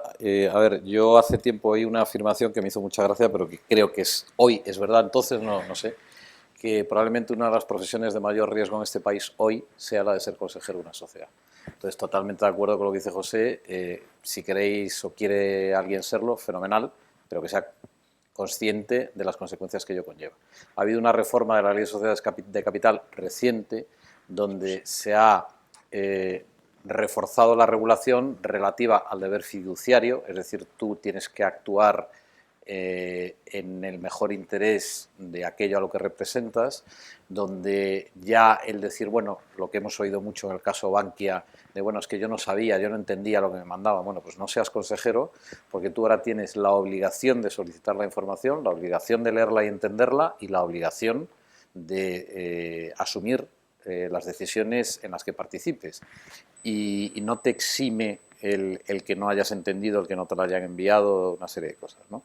El deber de lealtad, toda una serie de deberes que se han reforzado ahora, entonces, y se van a exigir a los consejeros, se exigen ya a los consejeros. Entonces, yo creo que aquí, y perdón por la parte femenina de la sala, aquí hay mucho de testosterona, es decir, yo quiero ser consejero porque eso mola, porque quiero estar ahí, porque quiero que se me vea. Bueno, yo creo que hay que darle una segunda pensada. Entonces, si vuestro rol va a ser activo, si queréis realmente estar en el día a día de la compañía, fenomenal. Si no, creo que una figura de observador bien entendida, porque como José ha señalado, eso es lo que los anglos pusieron de moda con el Shadow Director, que bueno, no soy un director o un consejero, pero como si lo fuese y me van a imputar como si lo fuese, en caso de que me tengan que imputar, pensadlo, y me parece una solución muy ingeniosa y muy buena la que acabas de señalar, porque es una manera de tener el control que tú quieres tener sin meterte en arenas movedizas. Vamos a seguir contigo, Julio, para un tema un poco escabroso, ¿no? Cuando llega en la ronda, cuando va bien la startup, ¿no? Y crece y, bueno, pues ahora queremos comernos el mundo y vamos a hacer una ampliación de 5, de 7, de 10 millones de euros. Y claro, pues tienen que ir normalmente a fondos pues más grandes, con tickets mínimos de 2, 3, 4 millones de euros, que pues ponen, bueno, vuestro pacto era el que era, pero el pacto ahora va a ser este, ¿no? Entonces, yo creo que la mayor aberración en el sentido cláusula muy agresiva y muy peligrosa para los que ya estábamos dentro de esa compañía en particular, es la combinación de, creo que era double dip, liquidación preferente con derecho a recuperar 2 veces su propia inversión, sumado a derecho de arrastre nominativo. Es decir, yo, que soy el nuevo fondo que entra, con 4 millones de euros, invierto en esta empresa y cuando yo diga que se vende, al precio que quiera que se venda, se venderá. Entonces, claro, eso, gracias a Dios, fuimos lo suficientemente fuertes con los otros fondos que estábamos en el accionariado de esta empresa como para poder negociar y tirarlo abajo, ¿no? Otros tendrán menos capacidad, pero eso lo que significa, lo que podría significar es que al día siguiente lo vende por 6 y nosotros no leemos ni un duro de toda la empresa y él hace 2 millones en un día, ¿no? Entonces esa es la cláusula que hasta la fecha, desde Faraday, en rondas ya más grandes de nuestra propia cartera, hemos vivido como, anda ya, esto como, no, esto no lo aceptamos, ¿no? La más agresiva o aberrante o la inaceptable, ¿no?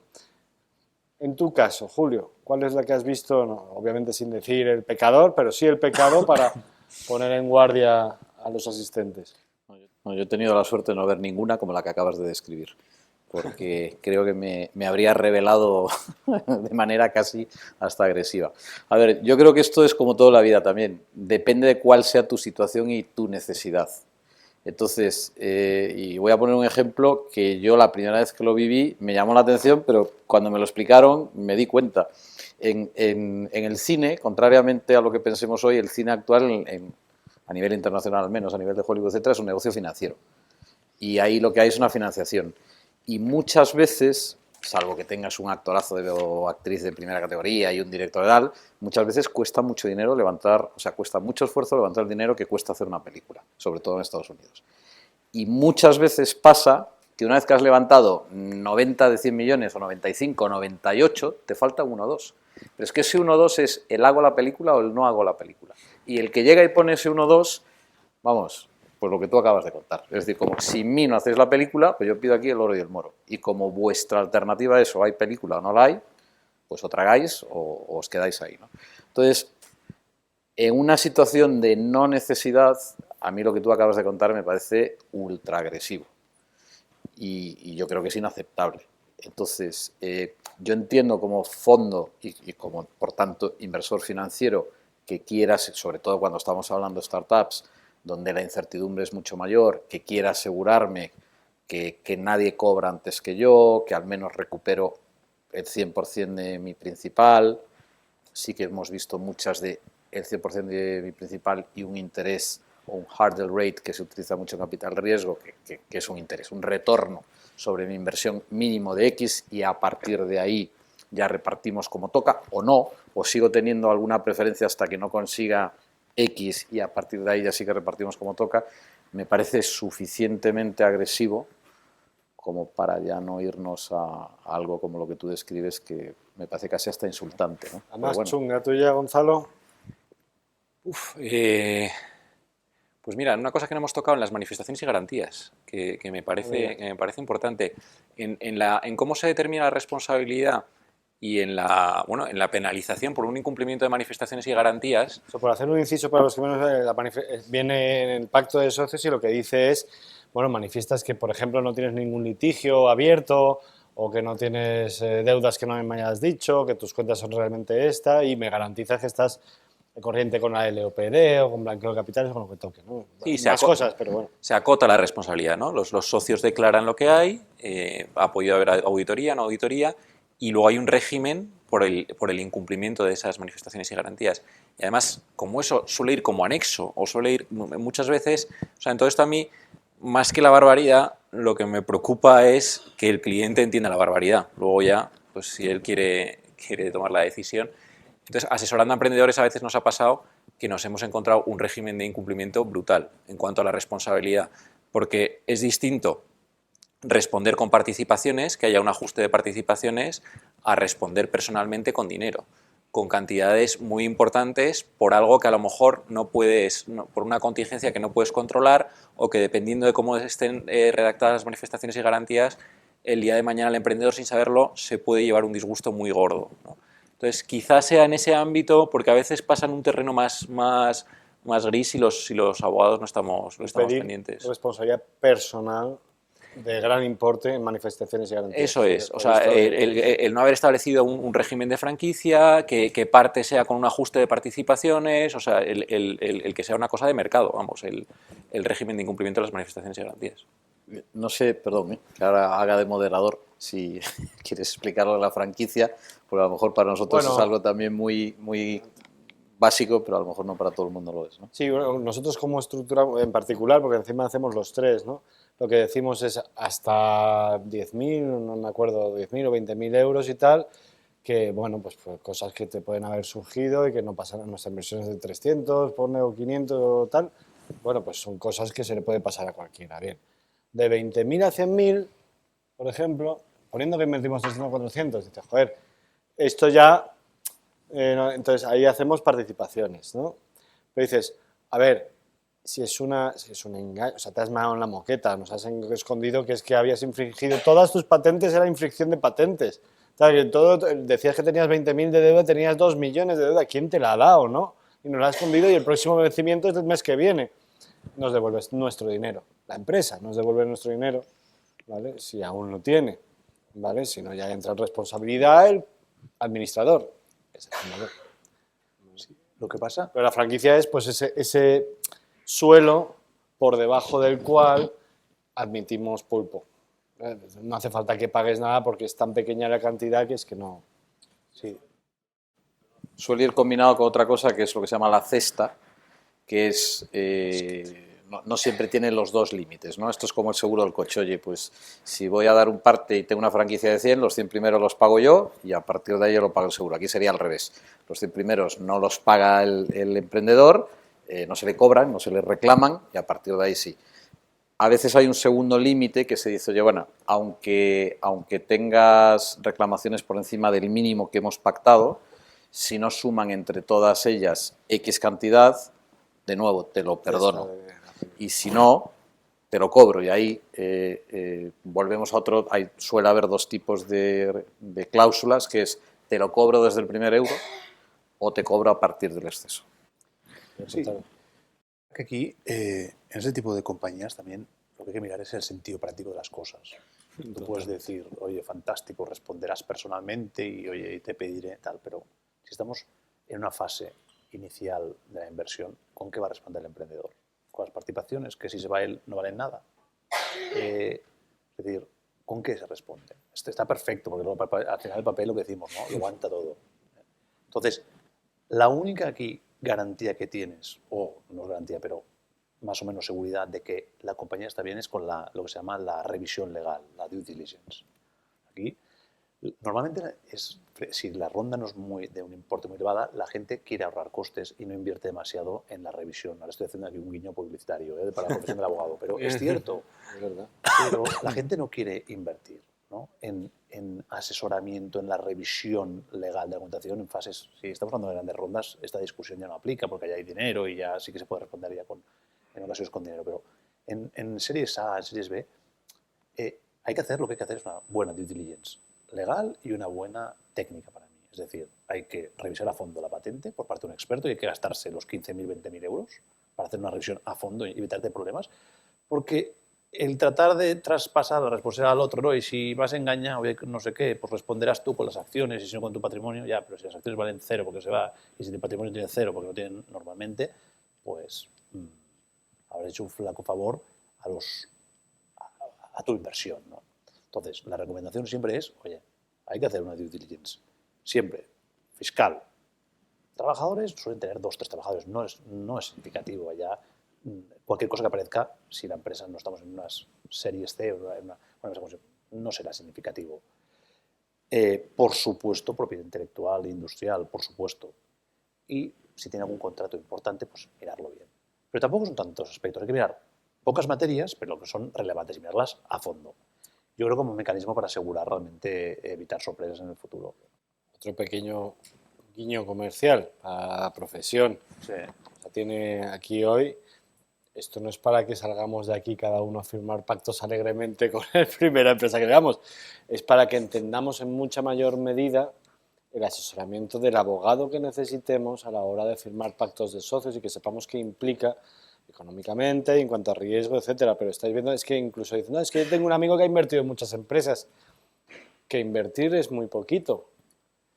El caso es que haya tenido muchos conflictos legales en pactos de socios con empresas o que se haya visto los conflictos de las salidas o de las quiebras y toda esa experiencia es lo que ayuda a construir ese pacto de socios. No es haber tenido experiencia invirtiendo, todo lo contrario, es mal desinvirtiendo, ¿no? O a priori bien desinvirtiendo, pero luego también se complican las cosas, ¿no? Pero bueno, para poder pasar a las preguntas por parte de los asistentes, la más aberrante, la más odiosa de las cláusulas que has visto en tu experiencia. Bueno, hay cláusulas, por ejemplo, que son duras para aceptar para determinados, por ejemplo, emprendedores, ¿no? Por ejemplo, una cláusula en la que un inversor se guarda el derecho a invertir en futuras rondas por encima, es decir, no pro rata, no en función de la participación que tiene, sino por encima de la participación que tiene, ¿vale? Y eso va en detrimento del emprendedor, que ve reducida la capacidad el día de mañana de poder ir a esta ronda, ¿no? Es decir, yo tengo, hay 10 participaciones, por decir algo, el emprendedor tiene, por decir una tontería, 6 y el inversor tiene 4. Entonces, que antes si hubiera una empresa de capital de 10, pues podría ir el emprendedor con 6 y el otro con 4. Pues no, él dice, oye, yo a pesar de tener 4, quiero ir con 7, con 8 veces al futuro, ¿no? La eliminación del derecho de suscripción preferente. Más que eliminación, la reducción. La reducción. No eliminación, es la modificación. ¿Eso es legal? Bueno, aquí el día de mañana podrías entrar en discusiones técnicas sobre si tú puedes renunciar con carácter anticipado o no a ese derecho, ¿no? Es decir, habrá que ver luego si era abusivo, si se abusó del derecho en ese momento, si no, pero esto lo estamos viendo, ¿no? Es decir, hemos visto esa propuesta, ¿no? Sí. De Faraday. De hecho, siempre hemos visto lo contrario. En materias reservadas, dice que no se puede cambiar esto. Que todo el mundo tiene que tener derecho a suscribir en parte o adquirir en base a fondos grandes americanos esto lo solicitan. Cuanto más grande el fondo, más, lo he visto. más, Sí, más torcido nosotros el con colmillo. con un fondo sí que lo hemos visto. Lo que pasa es que en este caso el emprendedor no lo veía mal, lo veía como un compromiso. Tampoco tengo dinero, ¿no? Como un compromiso adicional del inversor. Pero sí que es verdad, o sea, depende un poco cómo esté redactada. Si es solo en una próxima ronda por un importe, Exacto. o sea, si está acotado, el tema es, claro, Sí, es como más una inversión en trancheada que te quito sí, tus derechos. sobre todo la siguiente, antes de que me llegue otro inversor en esta fase, que todavía ese inversor puede competir conmigo o no me interesa tener un inversor competidor en esta fase de la compañía todavía, entonces que yo tenga la opción de que antes de que entre inversor B, yo inversor A aumente. Y también es dura en ocasiones la antidilución, ¿no? Es decir, como... La antidilución. Sí. Que también, bueno, Es argumentable, ¿no? Hombre, es si argumentable. a mí me dejaste invertir muy caro y luego has hecho una ronda al 30% sí, de la el otro te dirá, valoración. sí, lo que pasa es que Bueno. has invertido voluntariamente, ¿no? Te dirá el otro, has invertido voluntariamente y al final esto no es una ONG, es una empresa de riesgo y esas no deberías, ¿no? Bueno, pues esas son cláusulas Muy que bien. generan controversia. Vamos a comenzar esta vez por Gonzalo, porque como estás en medio nunca comenzamos por ti. Así que vamos a pedir uno, para que dé tiempo un poquito a alguna duda que surja. Un error o anécdota que hayas vivido en tu piel, que hayas cometido, ¿vale? No hay por qué decir el cliente, pero claro, es a base de errores que aprendemos. Entonces, ¿qué has un aprendizaje que realmente quieras trasladar, que pienses que sea útil en base a una experiencia vivida, no tiene por qué ser error, ¿vale? Errores... Vale, o sea, yo venía con lo del plan de incentivos antes, no, errores propios, dices, ¿no? Como Sí, que cometidos suelen ser los que más se te quedan, los que más se me quedan. un aprendizaje que quieras trasladar, una anécdota. Pues sí, una cosa de, bueno, muy de abogado y muy de, a lo mejor un poco vergonzoso, muy de primero de derecho, ¿no?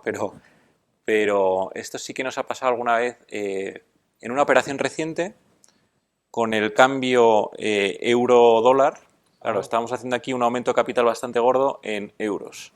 Y entonces ahí entraron dos factores en juego. Nosotros teníamos calculado, como sabéis, cuando se hace un aumento de capital, de cara al registro mercantil, el contravalor del aumento tiene que ser exacto por cada socio, ¿no? Entonces eso hay que calcularlo con el cap table, bien calculado, etcétera.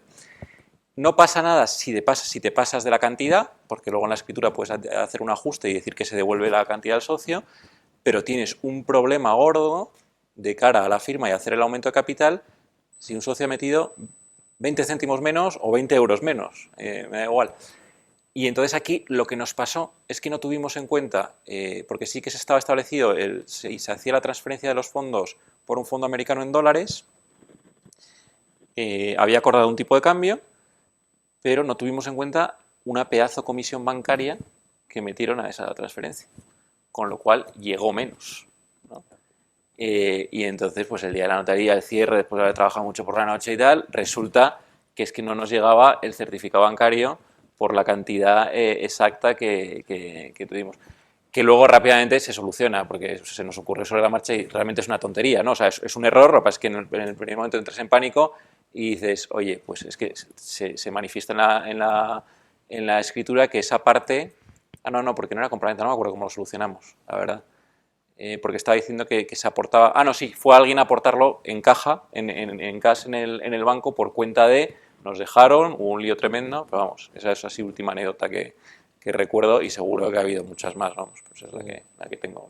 Eso es importante, en todas las escrituras notariales, etcétera y tal, lo que se pone que entra es lo que tiene que reflejar el certificado bancario que dice que ha entrado. O sea, los detalles de cierre, tanto para los inversores como para los emprendedores, el abogado es muy importante que esté encima de ellos, pero es verdad que tiene, o sea, que en una operación de estas tiene un montón de detalles que por un pequeño detalle de estos, sobre todo si ha habido tensión en la negociación y eso, puede empañar bastante tu trabajo o empañar bastante la operación y eso es una pena. Julio.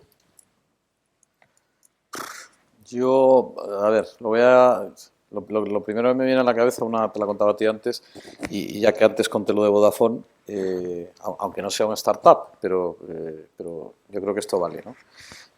Cuando a mí me vinieron a contar que quería el banco ser miembro del consorcio, que quería licitar por lo que luego acabó siendo Vodafone, había varios consorcios que pugnaban por esa licencia, que era la primera licencia de telefonía móvil en España, insisto, al margen de la de Telefónica, y el grupo se llamaba Airtel, por eso para mí sigue siendo Airtel, porque sufrí mucho con eso.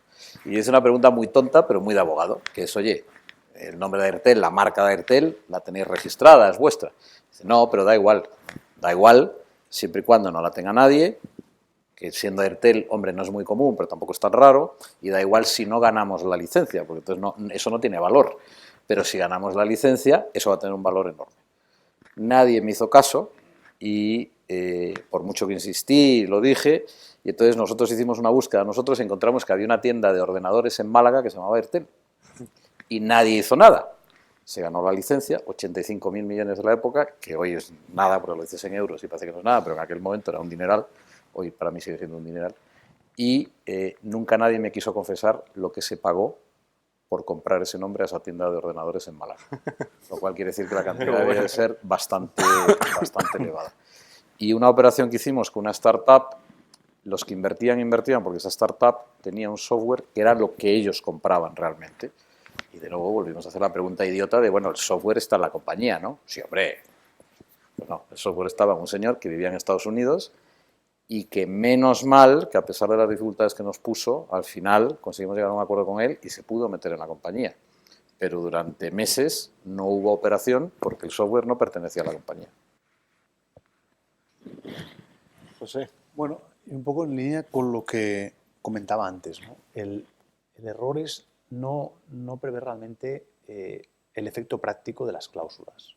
Es decir, siempre lo que tienes que hacer, y yo creo que también con la experiencia lo vas cada vez pues, mejorando, es ver la utilidad de las cláusulas, ¿no? Y ver la salida que tiene cada una de ellas. Lo que comentábamos antes, pues perfecto, si incumples las manifestaciones y garantías, responderá el emprendedor con todo, con la empresa, con su casa, con todo, ¿no? La responsabilidad personal. Bueno, ¿cuál es el efecto práctico de esto? Pues probablemente no es ninguno, ¿no? Entonces, el aprendizaje es siempre hacer un esfuerzo para ir viendo pues, cómo dar una salida. Un dracalón, ¿para qué vale? ¿Para qué vale un dracalón? Está bien, lo tienes en el papel, está fantástico. Si tienes un accionista que se resiste, ¿para qué vale? Es una inversión que tiene que hacer alguien y invertir ya para allá, para allá. Bueno, pues allá es lo que hay que plantearse en ese momento es, oye, al que se resiste, ¿cómo le podemos doblar? Es decir, ¿podemos en ese momento negociar una opción de compra con un poder antes, es decir, en el momento de negociar el pacto? ¿O podemos ver ya prever mecanismos, ¿no?, de reducción de capital, de amortización de participación para ese accionista que se está revelando en el cumplimiento? ¿Podemos prever quizás para esas situaciones ya mecanismos ágiles de resolución de conflictos, un arbitraje quizás para determinadas situaciones que pueden ser conflictivas? O sea que muchas veces dicen, esto no se puede hacer. ¿Y qué pasa si lo hago? Claro. El prever ese, bueno, No, tu castigo va a ser este, o se va... Prever este tipo de cosas, ¿no? Porque al final el papel, como decíamos, lo aguanta todo, la practicidad de las cosas. Y oye, cuando veamos que algo el día de mañana puede dar problemas, advertir al cliente. Decir, oye, pongo esta cláusula para que sepas que si hay alguien díscolo, pues no te puedo asegurar que esto lo puedas implementar tan rápido como te piensas que lo vas a hacer. Está bien que los contratos de socios lo revise un buen procesalista de mercantil, ¿no? Para prever el conflicto y cómo está redactada las cláusulas en cuanto a su ejecutabilidad. Yo eso lo llamo la prueba del impermeable, que es, y yo lo digo mucho en el despacho, oye, es como lo que alguien mencionó antes del fiscalista. O sea, yo es que yo no me voy sin un compañero medio fiscal a ningún sitio, porque es que ahora sí que voy a contar un error mío. El primer informe que hice yo en mi primer trabajo fue un informe fiscal. Yo nunca he sabido mucho de fiscal y ya lo demostró mi primer informe. Entonces yo lo hice, lo leyó mi socio director y me dijo, oye, está magnífico, solo tiene un pequeño problema. Se aprobó una nueva ley hace 2 días o 3 o una semana. Todo lo que tú dices es perfecto con la anterior, pero con la nueva esto no vale para nada, ¿no? Entonces, en fin, el diseñar una operación desde la parte mercantil, sin contar con un fiscalista, te puede pasar eso, que llegue el pobre, digo el pobre porque muchas veces se les metía en el último minuto, le contabas lo que tú habías negociado durante meses en 1 minuto y le pedías que te diese una opinión, básicamente que lo que habías hecho tú estaba bien. Bueno, pues, y de repente te dice, bueno, está bien, pero si lo hubieses hecho así, en vez de pagar X, no pagarías nada, pues ya te ha tirado la operación, ¿no? Y luego, lo que acabas de decir de procesal, yo siempre he dicho, oye, ¿alguna vez alguien ha testado si esto tan bien escrito y tan sesudo y tan no sé qué, cuando te vas a un juez o a una jueza, esto va adelante o te dice que te vayas a casa y que no le hagas perder tiempo? Y a mí eso me parece súper importante. Hay un montón de anécdotas de, no, sometimiento a arbitraje, fenomenal, estás en un país donde no se reconoce el arbitraje. Vale. O esa materia no puede ser objeto de arbitraje, pues muy bien. O ejecución de no sé qué, no, es que no hay manera de ejecutar esto en el otro lado. O lo que dice también José, no, es que fulanito o fulanita no tiene nada, pues tienes un cascarón vacío. Entonces, eso es súper importante y a veces es dedicarle un poquito de cariño y de tiempo a lo que estás haciendo. No es tampoco descubrir el nirvana de algo, es, a ver, dejo mi ejemplo que utilizo todos los días y me voy a lo que tengo delante y veo efectivamente qué es lo que tengo que aplicar aquí. No la plantilla que utilizo para empezar, que está muy bien para empezar, que te resuelve mucho camino, pero hombre, luego adáptala a lo que tienes delante, ¿no? Muchísimas gracias. Bueno, tenemos unas cervecitas y un aperitivo esperándonos, pero nos gustaría, por favor, aprovechar que tenemos, bueno, 3 de los mejores despachos de España, especializados encima en startups, para trasladar cualquier pregunta que tengáis. Primera pregunta, parte de alguno de los asistentes. Fenomenal. Íñigo, espera un momentito, que te vamos a dar un micrófono, vale, para que se quede grabado. Hola, gracias. Primero enhorabuena, muchas gracias por vuestros consejos y comentarios. Yo tengo un inversor que está en Hong Kong. Entonces, para la firma del Pacto de Socios fue una pesadilla todo eso. ¿Hay alguna forma de agilizar todo ese proceso con inversores que están fuera para que luego sea todo más fácil? No hablo solo del pacto, sino hablo de una posible exit, todo ese tipo de cosas, ¿no? Me asusta un poco pues que no lo encuentre, ¿no? Porque ese tipo de cosas. A ver, por lo que respecta a las reuniones de juntas, y cada año por lo menos tenéis que celebrar una junta, pues en esos casos sí que se puede hacer la convocatoria, también estatutariamente puede regular que la convocatoria se haga por email. Cabe estos mecanismos de convocatoria que son muy ágiles. Y luego la participación, como decíamos antes, pues también por medios telemáticos, ¿no? Eso por lo que respecta a la intervención, ¿no? en sede de la Junta General. Luego, otro tema que comentabas es, hombre, en un caso de una venta, ¿no? ¿Cómo lo puedes tener, ¿no? atado para poder vender si él no está aquí? Es decir, dar un poder, la respuesta fácil sería dar, oye, pues mira, que te dé un poder general, ¿no? Hombre, esto es muy difícil que un inversor te dé un poder de esta naturaleza, algo fallaría, ¿no?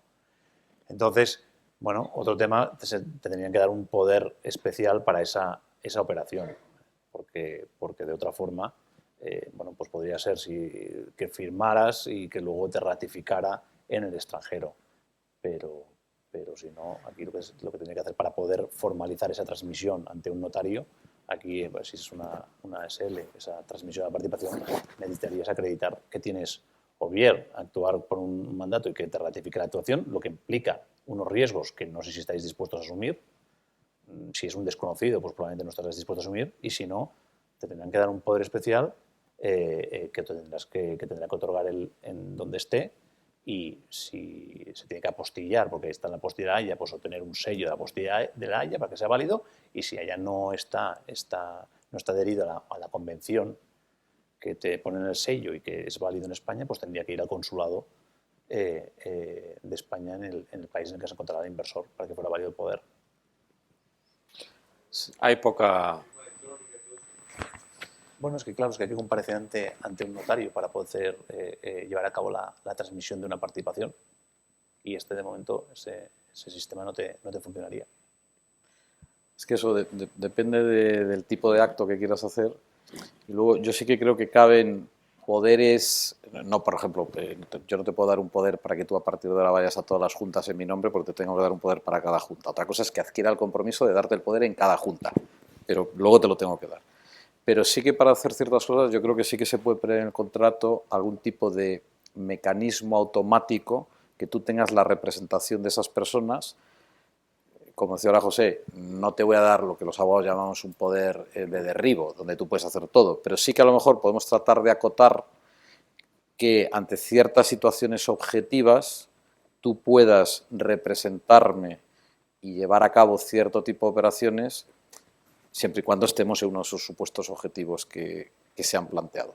Como los abogados somos capaces de discutir todo, porque para eso estamos, pues podremos llegar a discutir si hoy hace calor en Madrid o no hace calor, o incluso si llueve o no llueve hoy en Madrid. Pero, hombre, en principio ya te posiciona no mal para que tú puedas hacer o llevar a cabo eso que quieres hacer, ¿no? Preverlo con tiempo. ¿Otra pregunta? Fenomenal. Hola, yo tengo una pregunta relacionada con el cap table que comentabas, en concreto sobre las Phantom y Stock. ¿Cuál es la cantidad que hay que incluir o con qué periodicidad tenemos que actualizar nuestra cap table en función del Phantom?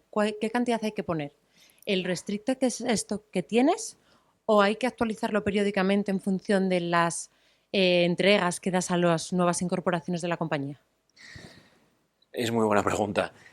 O sea, al final, el cap table, tú tienes que prever todas las Phantoms que se puedan crear. Es decir, que contractualmente, si tú en el pacto de socios, que ojo, que es importante preverlo en el pacto de socios cuando entra el inversor, etcétera, porque, como decía antes José, se tiene que pasar por junta. Entonces, tienes que poner todo lo potencial porque potencialmente se pueden entregar esas Phantoms o no. Luego es verdad que tú tienes que ir viendo el ajuste, porque una cosa es que se entreguen las Phantom, otra cosa es que se consoliden esas Phantom y ya el tercer punto es el evento de liquidez.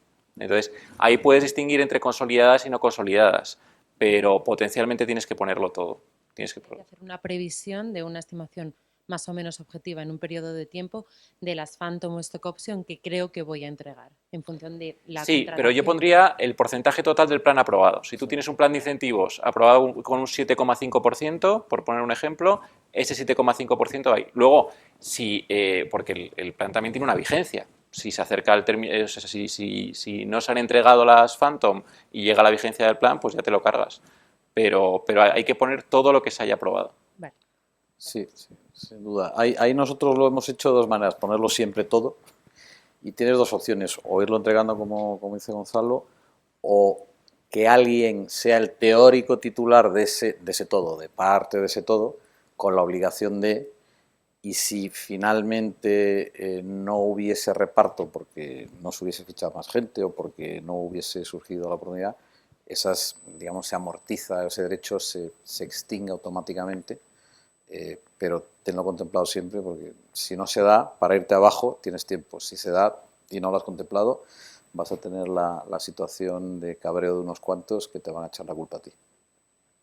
Sí, bueno, en esta misma línea que comentan Julio y Gonzalo, yo creo que hay que siempre ponerlo todo, evidentemente, pero sí que es cierto que, bueno, si anualmente, por ejemplo, las juntas ordinarias, si puedes ir también reflejando para que todos los socios estén informados de cuál es el impacto que está teniendo en cada momento, en ese momento esa bolsa que tienes de Phantoms, cuál es el impacto en ese momento, efectos informativos, de qué impacto tendría si se produciera ese evento, pues un tema de transparencia siempre es bueno ir informando, yo creo, periódicamente al socio.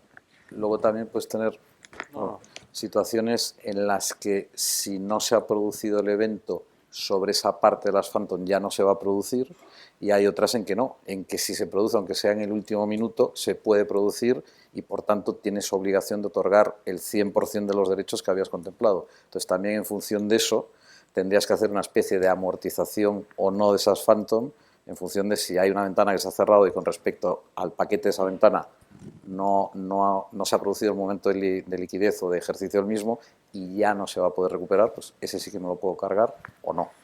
Pero es relevante el tema del derecho a información, porque tener en cuenta, o sea, aquí interviene el órgano de administración y la junta de socios.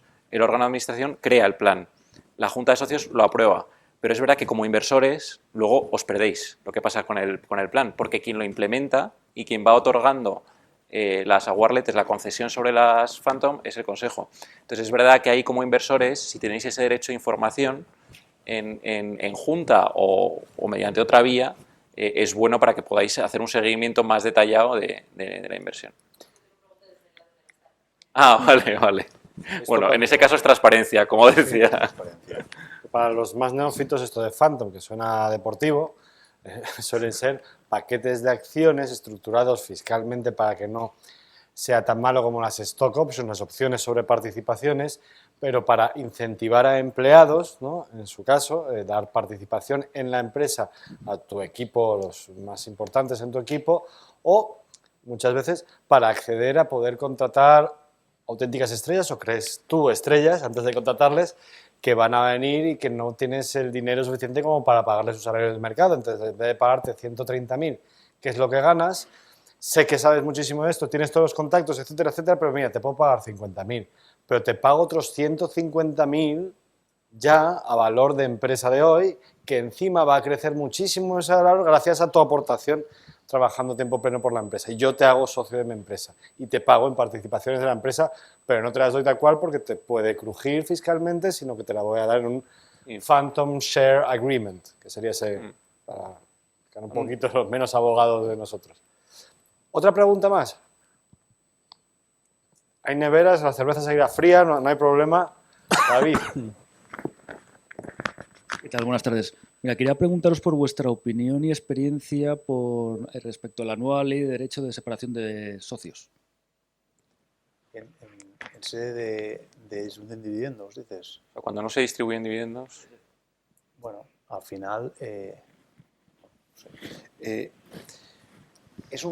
la reforma realmente yo creo que ha venido a poner un poco de sentido común, ¿no? Es decir, yo creo que ahora el escenario que se plantea para el reparto de dividendos, ¿no? Primero de todo, hay la posibilidad de que haya una renuncia a ese derecho, ¿vale? Los socios incluso pueden acordarlo voluntariamente, hacer esa renuncia al reparto de dividendos. El porcentaje, bueno, pues también parece razonable, ¿no? Es decir, al final es un porcentaje mínimo del 25% a partir de este momento. O sea, del 25% del resultado de la compañía hay que distribuir el dividendo, y si no lo haces durante 3 años, ¿era? Sí. Sí. Entonces Así tienes es. derecho a separarte como pero socio de la... Con eso es unos la ley. requisitos. Con o unos sea, requisitos que determinados y... lo hayas dicho en junta. La que valoración y tal, pero bueno, eso ya... No es tan automático como puede parecer. Y bueno, al final, en este tipo de empresas, generalmente, en determinadas fases es una situación que no se plantea, no vemos demasiado que haya este derecho, ¿no? del dividendo, ¿no? Es decir, porque no se generan, sobre todo en las fases iniciales, esta situación de reparto de dividendos y esta tesorería para que se pueda llevar adelante, ¿no? Pero bueno. Sí, nosotros, o sea, simplemente por si acaso, asesorando a la startup, siempre ponemos en pacto de socios la renuncia. O sea, la renuncia en ese caso al derecho de separación por parte de todos los socios para que no haya... Es verdad que por la filosofía de la propia startup no tiene mucho sentido. No, y además, al margen de que lo normal es que no haya dividendo, es que yo creo que al final, de nuevo, veamos lo que tenemos delante. Y a lo mejor yo tengo beneficios, pero lo que tengo es una necesidad imperiosa de invertir, porque tengo que subir una montaña en el menor tiempo posible, y a lo mejor lo bueno para los socios de esa empresa no es que se reparta dividendos, es que se reinvierta. Entonces, ha habido una sentencia reciente que ha tenido cierta polémica y bueno, yo creo que ahí tenemos tela que cortar y que la jurisprudencia lo irá haciendo, porque bueno, yo creo que en fin, no es tan automático, y luego una medida que sin duda tiene una muy buena intención, pues como todo. Luego empiezas a ver casos particulares y ves que en algunos pues esa buena intención se convierte en un problema, ¿no? Sí. Penúltima pregunta. ¿O última? ¿O... ¿Ninguna duda más? Te vence la Preguntan cerveza. ellos, si no, ¿eh? Te vence gana la cerveza sobre la... Bueno, está ganando la cerveza. Bueno, pues pido un fuerte aplauso por todo el conocimiento compartido. Muchísimas gracias.